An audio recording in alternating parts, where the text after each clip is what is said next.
আসসালামু আলাইকুম। প্রিয় বন্ধুরা, কেমন আছেন? আশা করি সবাই ভালো আছেন। আপনাদের সঙ্গে আজকে একটা কথা শেয়ার করি। সেটা হলো, দেখেন, বর্তমানে বিশ্বে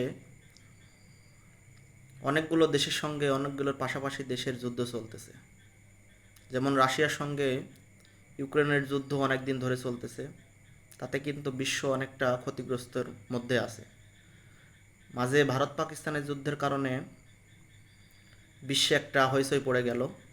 যদিও জনাব ট্রাম্পের হস্তক্ষেপে ভারত পাকিস্তানের যুদ্ধটা বন্ধ হয়ে যায়।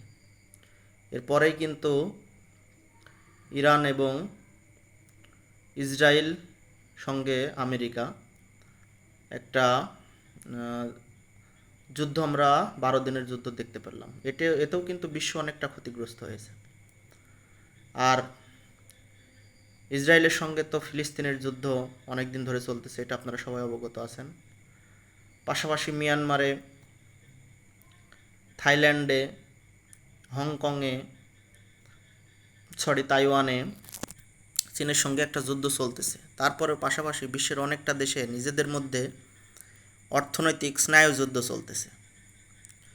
তো এসব বিবেচনায় আমাদের উচিত বাংলাদেশের সকল দল, সকল মত, জাতি, ধর্ম, বর্ণ নির্বিশেষে বাংলাদেশকে একটা সুশৃঙ্খল রাষ্ট্রে পরিণত করার জন্যে, একটা সুন্দর ভবিষ্যৎ প্রজন্মের জন্যে, একটা আধুনিক রাষ্ট্র গড়ে তোলার জন্যে সকল দল, না আওয়ামী লীগ, না বিএনপি, না জাতীয় পার্টি, জামাত ইসলাম, এনসিপি, বাংলাদেশের সকল দলের একটা ঐক্যমত্যের ভিত্তিতে এদেশকে এগিয়ে নেওয়া যাওয়ার জন্য, পরবর্তী প্রজন্মরা যেন সুখে শান্তিতে বসবাস করতে পারে, এই বিশ্বে যেন বাংলাদেশ মাথা উঁচু করে দাঁড়াতে পারে, সেই লক্ষ্যে আমাদের সকলের একত্রিত হয়ে কাজ করা উচিত।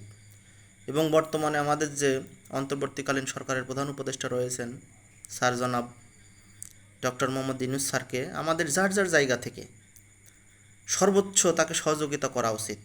কারণ উনি অল্প দিনের মধ্যে নির্বাচন দিয়ে সরে যেতে চান। উনি সরে যেতে চাইলেও আমরা তাকে সরাতে চাই না, কারণ উনি একটা ইন্টারন্যাশনাল মাপের লোক। বিশ্বের সকল দেশে তার একটা গ্রহণযোগ্যতা রয়েছে, পরিচিত রয়েছে।